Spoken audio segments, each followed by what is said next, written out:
What up, IDP Army, fantasy football fanatics? If it's your first time here, I'm the hostess with the mostest, Jordan Rains at 50 Shades of Drunk. Follow me on TikTok or you can follow me on Twitter. This is the IDP Army. We're a brand, you know what I'm saying? We're out here, we're a movement, we're a brand. We love fantasy football, all shapes and sizes, and we're fucking good at it, all right? We don't just talk about it, we live it. We live fantasy football, and that is why today I am excited.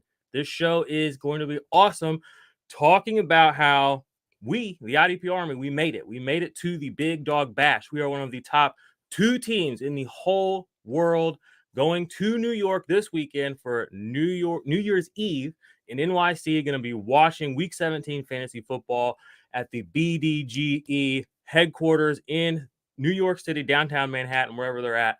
And hopefully they'll be bringing home the bash, y'all. If you've been rocking with me all season,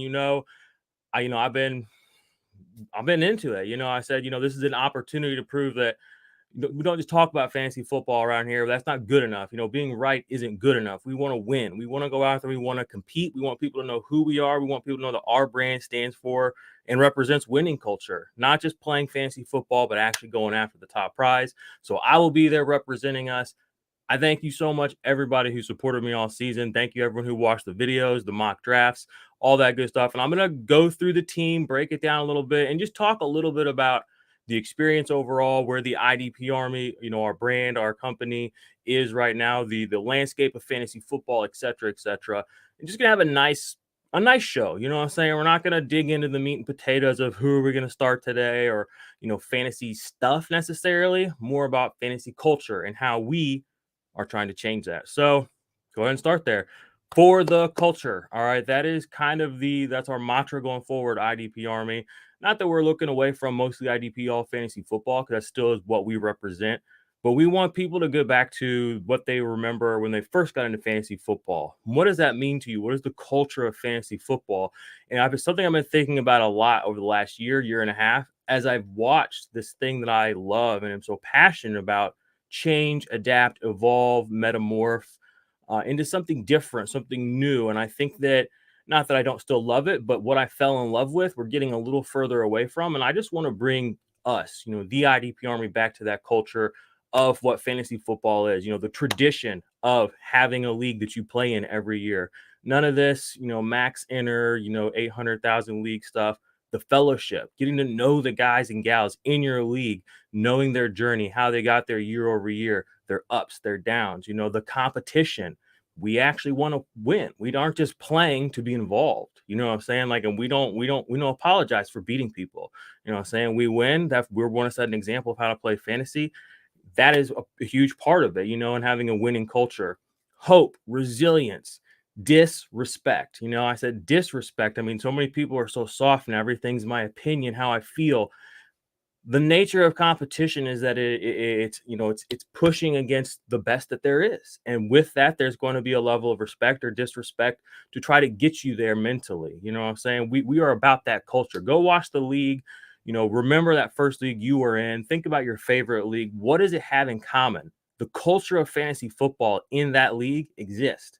Not the idea of fantasy football, not the idea of the culture of fantasy football, but actually what it is. It's a family, and it's entertaining, and it's engaging. What we've seen over the last few years is, quite honestly, is just an influx of people who look at fantasy football purely from a numbers spreadsheet, sterile sort of fashion. And that's fine. That's totally fine. But we don't live and die by deconstructing and diagramming projections over here. We actually care about the culture. We care about the organizations. We care about the coaches. We care about everything that goes into making you want to engage with that player on that team to represent you in your league. You know what I'm saying? The culture of fantasy football, what players represent you and how they can do that. So I just wanted to talk, and let you guys know that going forward this next year, our mantra is for the culture, more fun, more fantasy, more football. That's how we're going to push IDP out there. That's how we're going to get people to love this narrative. We're going to push it as that. It's more of what you love. It's back to what you love. It's not some crazy, weird new thing like Devi. It's nothing you don't have to learn or relearn. You already watch football. You already watch defensive plays every single snap. More fun, more fantasy, more football. All right. Anyway, you all came here for me to break down my bash team, which I'm going to do in just a second. I want to talk about the bash in general first and foremost. So it was the first year of the bash, if you know, and well, I'll go back further than that. Let's talk about BDGE, the company that Nick and the guys run over there. Well, Nick runs. When I got into fantasy football 2019, 2018, started make content, I chose to, focus on IDP because it was a niche. I thought I could become big fish in a small pond, so to speak. And it was new to me and it was interesting. And I saw a gap in the market where nobody was really earnestly attacking IDP content. Pandering, yeah. Does it exist? Yeah. Do the bylines get clicks? Sure. Is the content there good? Not really. So I said, this is it. This is where I can attack. This is where I can build a brand, a reputation of excellence. And that's what I did. Early on, when I was doing that, I was working with some other people. And long story short, I have a friend in the town I live in who is a developer, a web developer. And I asked him to help me look at some things on the back end of WordPress. This was, again, 3 or 4 years ago. I didn't know what WordPress was. So I'm talking to him. He can go over to his office, and he's talking to me, and I'm saying something about fantasy. He's like, "Oh, this is a guy I listen to a fantasy." And he gets on YouTube and he types in Nick Ercolano, and Nick's in his apartment. It's like 3 apartments ago, and I was like, "Oh, that's cool. That guy's interesting." And I remember bookmarking it in my head. Okay, like that's interesting content. I didn't know who Nick was at that time. The guy had 150 followers on Twitter, and like I said, I just bookmarked it and was like, "Okay, this is interesting." I think he had 3,000 or 4,000 followers or subscribers on his YouTube channel at that time. Since then, Nick has obviously gotten much bigger. He's continued to grow. He's brought his brand to a big place, and that's just through his dedication and his drive. But it's never been something, I wasn't like a fan of his brand BDGE. I'm not like was never even a part of it until I bought this NFT this offseason. But I knew who Nick was. I knew how he moved and operated. And, I definitely kept my eye on him because he's somebody I think is going to be in this industry for a long time. And my time horizon has always been long term. Never really went out of my way to try to get his attention over much. I just kind of knew that if I stuck around in this industry, our paths would probably cross if they were meant to cross, and his brand of fantasy and his brand of just human, the way he lives and thinks, similar to me in a lot of regards, in a lot of respects, I think. Excited to meet him this week. So I didn't really know Nick or anything about, very well at all. I just knew he made fantasy content till this NFT thing happened this summer. He dropped the announcement that he was going to make an NFT project and he got a lot of backlash. I jumped in at this point and kind of made my voice heard because I fuck around on Web3. Sorry for the cussing. And I mess around with NFTs and I kind of felt like an authority or someone who could speak on it. People were like, "Oh, this is a scam. Nick's trying to do all." It was just like, you don't know what you're talking about. You know what I'm saying? Now, was this a perfect NFT project? No, but I mean, this is year one and it just started. You know what I mean? This is the beginning of something that's going to continue to grow. He took a chance, creating this project and seeing it through. And I'm happy to be the winner. I'll tell you that. If I can promise y'all anything, in the future, as the person, when I say I'm the winner, speaking into existence, shall we say, got one more takedown.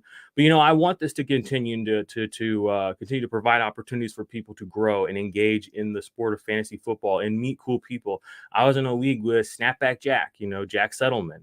I don't know Jack at all, but I mean, there he was right there in a league playing fantasy with me. That's something you don't get everywhere in fantasy football. That's something that Nick was able to bring together, a community. First year, like I said, there's definitely room to grow, but it's been a really cool experience, and I'm excited to see how he and his team, go back to the drawing board with all the feedback they have, positive, negative, and everything in between, and turn this into something going forward that can be even bigger, even better. So that's about 10 minutes of me just rambling. Just to say that this has been an awesome experience for me personally. I'm going to be flying to New York this weekend on New Year's Eve, which is insane. Thinking about manifestation and all that stuff, it's something I've always kind of dreamed of and thought of for a long time. I've had some interesting New Year's Eves, warehouse rave, top of a mountain, skiing. Where else have I been for New Year's Eve? Trailer parks. I mean, I've had an interesting life, seen some interesting things, been some interesting places. But New York City on New Year's Eve, I don't know what we'll be doing, but just to be there and in that atmosphere is something I've always kind of known would be coming for me in my life. Fucking 72 hours ago, it came to fruition. I made it. We're going. Wife got the okay, got the kids all figured out, and we're going to do this thing. And again, I just can't say thank you enough to everybody who has been rocking with this channel, with this podcast, with our rankings, giving us the thumbs up, giving us the reviews, all that.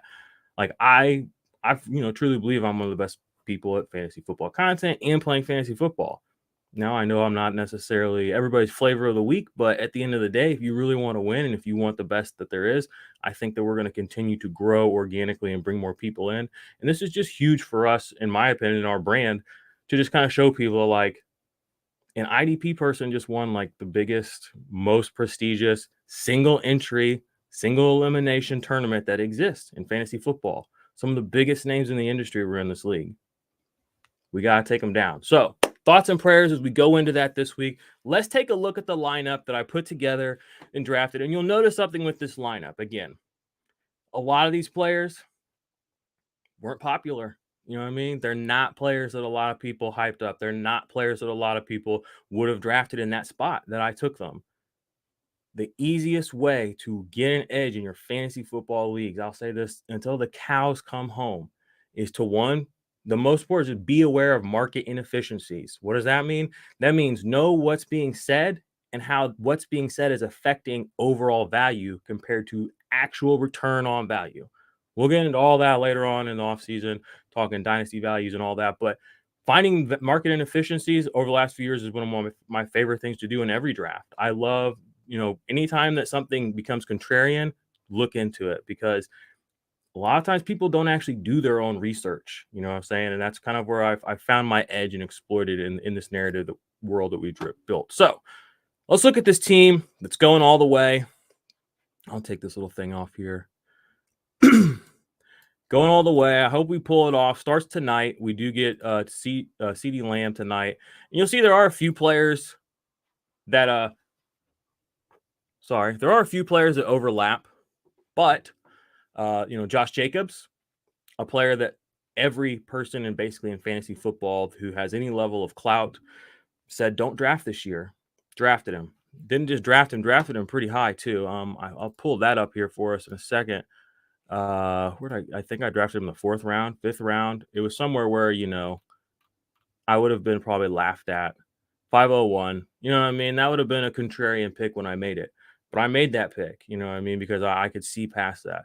Well, let's go ahead and look at my team. So I have Josh Allen, Mike White coming off at quarterback. I have the option to play Baker Mayfield. Don't think I'm going to be doing that. Josh Jacobs, Devin Singletary, Jerick McKinnon. Every one of the people you see on the Green Ranger, that's my side, I drafted except for Mike White. Drafted Devin Singletary, drafted Jerick McKinnon to back up Clyde Edwards-Helaire. Turns out he actually is the guy, and it's not Clyde Edwards-Helaire. But something that I made sure to do coming into this draft, and because of the format of the way the league was set up, where you couldn't do trades, was I made sure to get my backups, and I didn't kind of waste bench spots on high upside hopeful stuff. I wanted to have a secure team. Now, I know that's going to be contrarian too, because everybody in fantasy football wants as many outs as possible. But eventually you just have to, put your chips down and really just go for it with what you believe. Hence the Juju pick. We both have Juju. A lot of people didn't want Juju. Now, I'm not saying he's been a great pick for me, but that just gives you an idea of where I was at in this draft, where Juju Smith-Schuster was somebody who ended up on my team. Other players went around him. But I'll say the most valuable pick to me, I think, just looking at this roster, besides Jerick McKinnon, has been T. Higgins. Because I was looking at the draft, and maybe I can pull up the draft board, but T. Higgins was drafted 7 or 8 wide receiver spots after none other than Michael Pittman, who was my number 1 wide receiver fade all off season. And just to get a player like that who's made a huge difference for my team that late, he really has come through for me. And even weeks when he's put up zeros, we've won. You know what I'm saying? That we just ride with them. People are like, oh, maybe I'll bench him, blah, blah. No, ride with your guys who got you there. I know I saw some people on Twitter today kind of talking down on that strategy, but it's a meaningful strategy. I mean, why would you change it up if you got somewhere doing something a certain type of way? I don't really understand. If you could explain it to me, I might be able to get behind it. Let's take another look here at some of these players that were a little bit contrarian. Devin Singletary, my thesis going into the year, I mean, he's a top, he's running back 19. Coming into the season, I wanted to attach myself to high-powered offenses at running back. I wanted to target wide receivers early, hence why I have such a nice stack of wide receiver. But Devin Singletary was another guy who I drafted a lot of, and a lot of my leagues and a lot of my teams look the same in fantasy football because I believe in my guys. Have a lot of Devin Singletary, have a lot of Josh Jacobs. Got him in the 9th round. I got a top 20 running back in the 9th round. Okay. It's just sometimes it pays to pay attention. That's what I've been saying a lot lately is it pays to pay attention. It wasn't hard to see that Devin Singletary was going to be good. Always one of the easiest ways to see that. Even though he had an amazing run at the end of last season, his value in dynasty in best ball and dynasty continued to just and in redraft continued to go down. Why? Because the voices, the talking heads with an agenda were propping up Naeem Hines, James Cook. But the thing is, pays to pay attention. Before that, it was Zach Moss, and before that, it was T.J. Yeldon, and before that, it was Frank Gore. And who else has Devin Singletary forced to just disappear? If you can see these things before they happen, you can find high value players and get them on your teams. And that's what I did here with Devin Singletary. He has a similar situation. He has Cam Akers. Kind of crazy that here at the end of the season, Cam Akers is actually pretty scary for me to be facing off against, but that was a conviction pick for him. You know, it had to be because he wasn't a very popular pick, but here we are into the season. He is on that team. So I would say one of the biggest lessons that I would say to offer to anybody, you know, from the draft here, draft based on your personal convictions and, you know, just really vet it, vet the information that you're seeing and reading. You know, don't always just make the best player available because that might, you know, if you're just going to draft based off projections, you might as well auto draft. That's kind of my thought process there.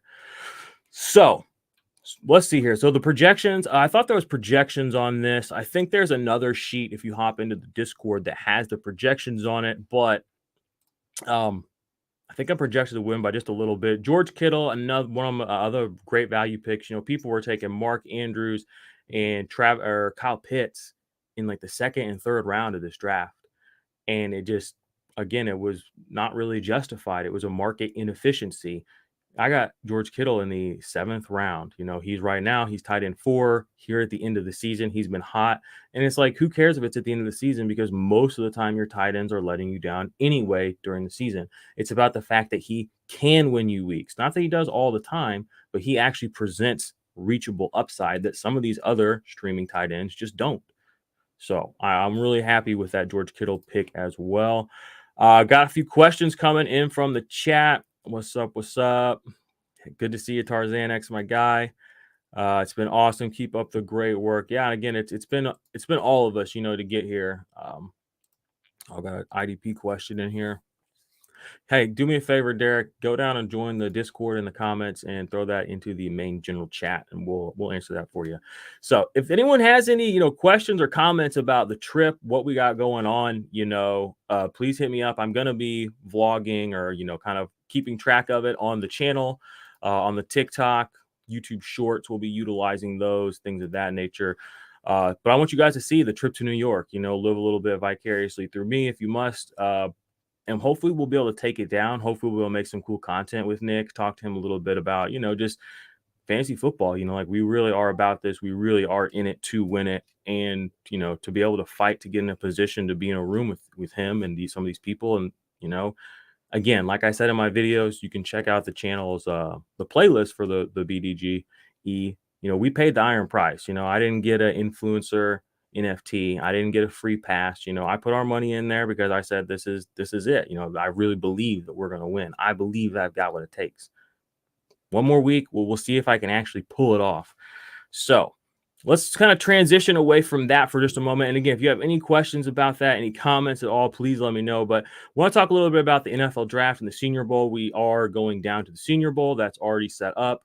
We will be down there interviewing offensive players and defensive players, as well as talking to other people around the industry, getting you all ready and set up for the NFL draft, you know, doing some of our own self-scouting, hearing and seeing through the eyes of the scouts that are there, the people there representing, you know, all these NFL teams on, you know, hopefully learning and evaluating and helping you and us become better fantasy football players.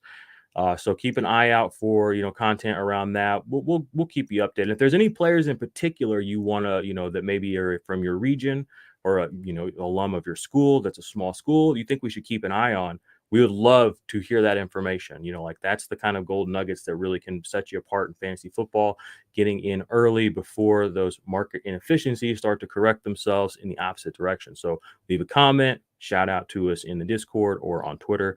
We'll love to hear who you have your eye on at the Senior Bowl and in the draft. Also, like I said to my man just a second ago, the Discord is alive. Our Discord has been very, I don't know what the right word is. It's just chill. Like I mean, like there's not like a lot of constant banter going on in there.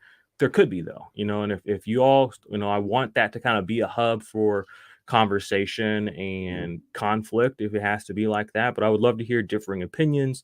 I would love to see more trades posted in there, things of that nature. I'm in there, you know what I mean? Like I don't ghost out of there. Sometimes it takes me a while to respond, but I'm in there and you guys will always be able to contact me if you are in the Discord.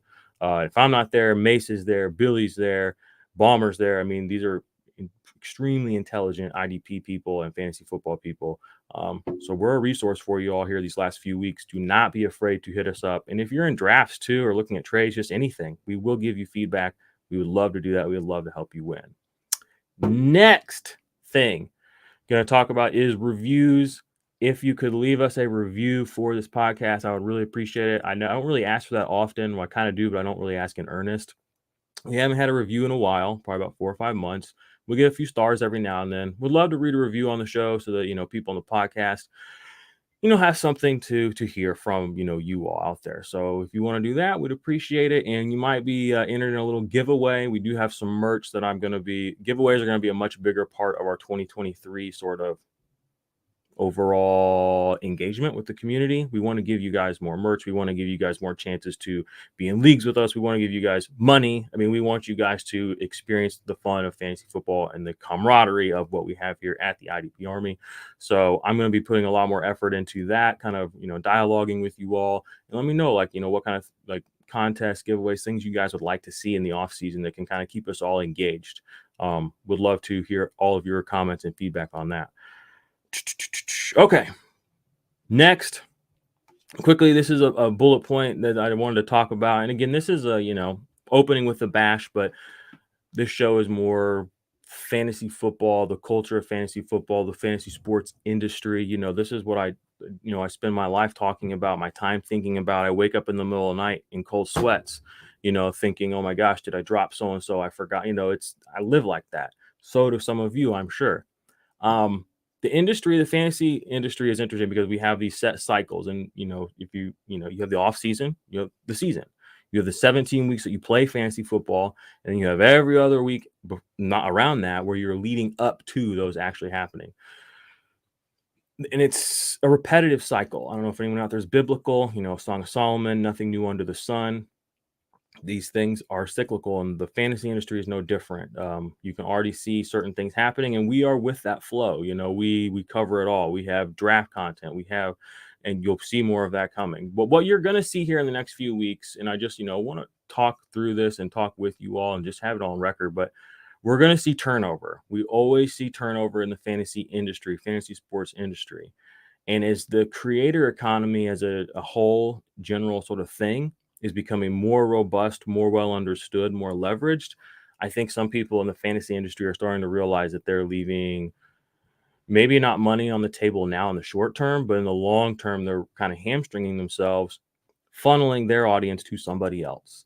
But what this has really made me sit back and think about is we've had a rise over the last 4 or 5 years of what I call, and it's people think it's a dirty word, but of the fantasy football influencer.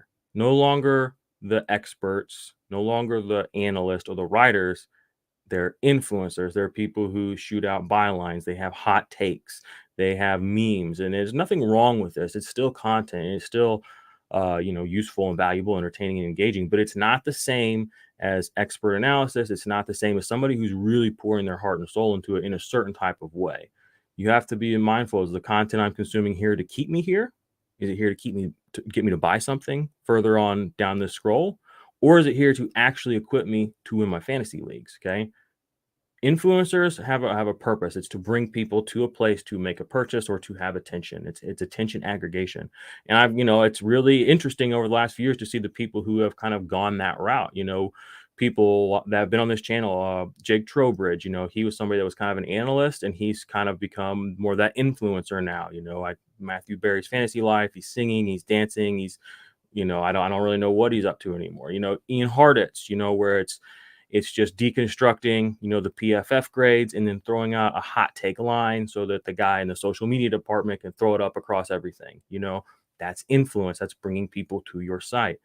John Helmkamp, he was somebody who I kind of put into that social, that sort of influencer role. He hasn't really stuck around in the fantasy industry. He doesn't really participate in the fantasy industry anymore, but he was here for a while and he got, a level of attention from it and, did something with it.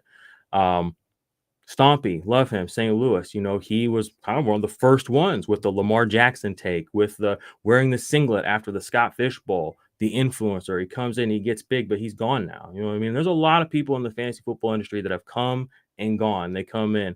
I mean, other people that I would say are more influencers, and this isn't like, and again, I don't want them to take this the wrong way, but it's like even like somebody like Michael Liu, who used to work for BDGE. He worked with Dynasty Arms with me for a little bit. Like, he's just out of the game now. He went from being like the most respected name in Dynasty, one of the smartest people ever. Everyone loves everything he does. He just doesn't do it anymore. How can you, like, that doesn't reconcile or make sense to me, that you can be or we're supposed to be this and you just kind of don't do it anymore. That's not a level of commitment. That's influence. And influence comes with popularity and sort of the ebbs and flows of things. And again, these people still play fantasy and they're still about it, but the industry is changing and the positions on the field are evolving. We're getting hybrid backs, we're getting nickel backs, we're getting off-ball linebackers that are playing on the edge like Micah Parsons. The fantasy industry is not one thing. It's not two things. It's not 10 things. It's so many things. What they all come back to, though, is creating content, putting yourself out there. And I think it's important to understand who's doing what. I think it's okay to acknowledge that certain people are doing different things. I don't think there's anything wrong with that. But I think that every year the industry changes, it grows and evolves, whether that be the format, whether that be the people creating the content, or the platforms we play on and how they interact with us.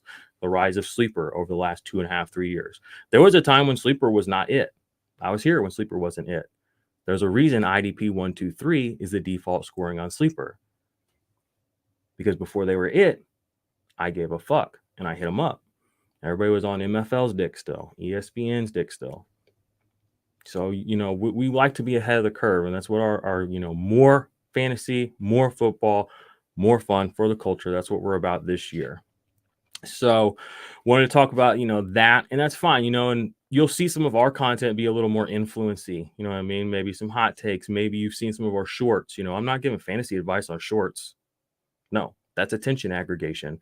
That's me expanding our content to now, instead of just being educational, being entertaining, engaging. Oh, you're sitting there, watching you whatever you're doing, sliding through. There's another way you can engage with us without having to come listen to me, saying, talk about this. You can go over our shorts. You can watch T. Higgins catch a touchdown. You can watch Nick Bosa get a sack. There's some cool music. And again, that's okay, but it's different than what this is right here. So last thing I wanted to talk about really was just, all of our rankings and stuff. I mean, I've done a big upgrade to all the rankings. Everything is up to snuff as far as the Dynasty Index and as far as the Ultimate IDP Index for the turn of the year. The top 10s, top 15s, top 20s, those things are nailed down.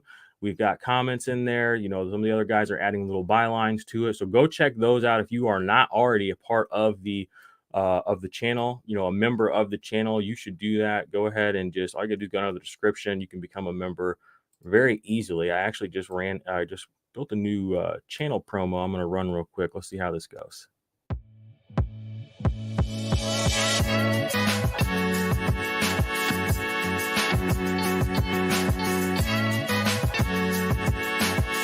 Full IDP rankings, full best ball rankings. These are tiered rankings for you from me, hand curated, put together with winnings in mind. Okay, no crazy metrics, nothing you can't understand. Just raw information to help you make the best possible decision in your league. That's what we're going to do around here.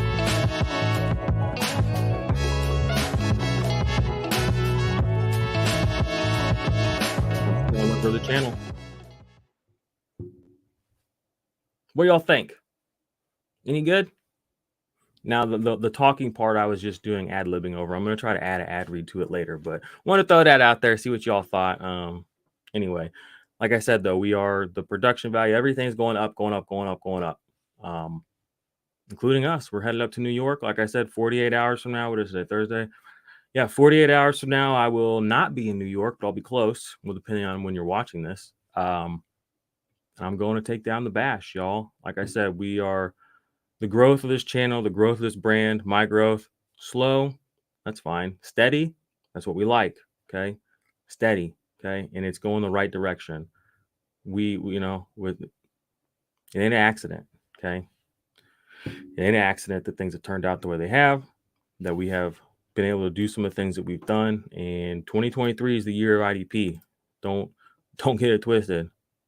There's no waiver wire in that contest. Yeah, you're right. Straight drafting, baby. No waiver wire, no trades, no bullshit, no arguments. Just were you good enough to get it or not? Okay. Go look at that list of people who played in the Bash. You don't hear a lot of people chirping about it because they're losers. Okay. Not us. Do you have a favorite IDP prospect going into the draft? No, but I can pull up our rookie rankings right now that Billy's got, and I'll just tell you who his top guy is at IDP. How's that? Our top IDP prospect right now at defensive end is Will Anderson. Top prospect right now, according to the rookie rankings, are Trenton Simpson for linebackers, and then for DBs right now, our number one guy is Antonio Johnson. So there you go. If you have the index, if you buy the rankings, if you join the membership to the channel, you can see that shit too. Championship week, Hunter or Crosby, Levante David or Hicks. What are you going to do with Derwin this week? Yeah, I don't know about Derwin. I wouldn't imagine he's probably not going to play because he had the concussion, at least I know, as well as the ejection. I would play Crosby. Don't goof around at this point in the season. I know Hunter had a good game. Play Crosby. And then I'm playing Jordan Hicks over Levante David. So, all right. You all will see me soon. But next time you see me, I'll probably be in New York City, probably having the time of my life, probably repping the IDP Army heavy everywhere I go. All right, people want to know who we are, so we tell them, what's up, Herman? Woo! Man, it's a wrap, baby. It's a wrap. All right, Herman throwing that money at us. What's up, Herman? Would you play Haskins or Pacheco? 12-team standard. It was a good advert. Thanks for all your IDP help this year. Appreciate that, brother. I would play Haskins because if that's assuming Derrick Henry's out tonight, right? Pacheco, he's fine. Like, he's fine. But his upside is not – it's not as high as people want it to be. Because Jerick McKinnon is always going to get those high leverage touches in those high leverage situations. And the reality is the Chiefs don't run touchdowns in around the goal line. They get, PIs down there or they get touchdowns there. They don't get to to the 1 yard line. And when they do, I mean, again, they like to throw it. I mean, they saw what they did with Tony the other day. So Pacheco, unless he actually busts a big run into the end zone, I just don't see how he actually has much upside. Could he get 100 yards? Yeah, easy. No big deal. But what does that really mean when he has no catches and no touchdowns? Not much. You know what I'm saying? So hopefully that helps you out, Herman. Good luck. Have a blast. I will. Hey, and remember, guys, gals, this is for us. The IDP Army. Again, I wouldn't be sitting here if it wasn't for the comments, if it wasn't for the super chats, if it wasn't for the channel memberships, if it wasn't for the people showing up in Canton, Ohio, repping the IDP Army, if it wasn't for the people who have left reviews, if it wasn't for the people who show up every Sunday and care about our opinion on fantasy football, and hopefully, now that we've got some more stripes going up against some of the best in the world and winning, we'll get some more of y'all in here. But I will never, not appreciate everything that you all, who have been here since the very beginning have done for us. As we close out this year, I'm kind of, I'm holding together right now. I'm a little emotional, it's week 17, fantasy football season. We're fully independent and things are kind of going our way in a way that is almost scary, but we're ready. You know what I'm saying? Like, we've been preparing for this. And yeah, if coach puts us in, we get our shot. We're going to take it all down, baby. Fantasy question: need a flex replacement for Pollard, Pittman, Hodgins, Haskins, or Hubbard? For Pollard, Well, not Pittman. Never. I play Haskins. I don't know. Hubbard though had a nice week last week. I kind of like Hubbard. I saw something that said that the Panthers offense has been humming along pretty well the last few weeks too. So, all right, IDP Army, that's it from me. This has been a good show. Like I said, next time you hear from me, I'm hopefully going to be a champ of the bash. Hopefully our names will be cemented in a legacy that lasts forever on the blockchain. Hopefully we will be equity owners in BDGE media, and hopefully we will be on our way to taking down some of these legacy media brands that are putting out this really boring content out here and just taking over the world. And if they can't beat us, they're welcome to join us. That's all I gotta say. All right, love y'all. Peace, IDP Army.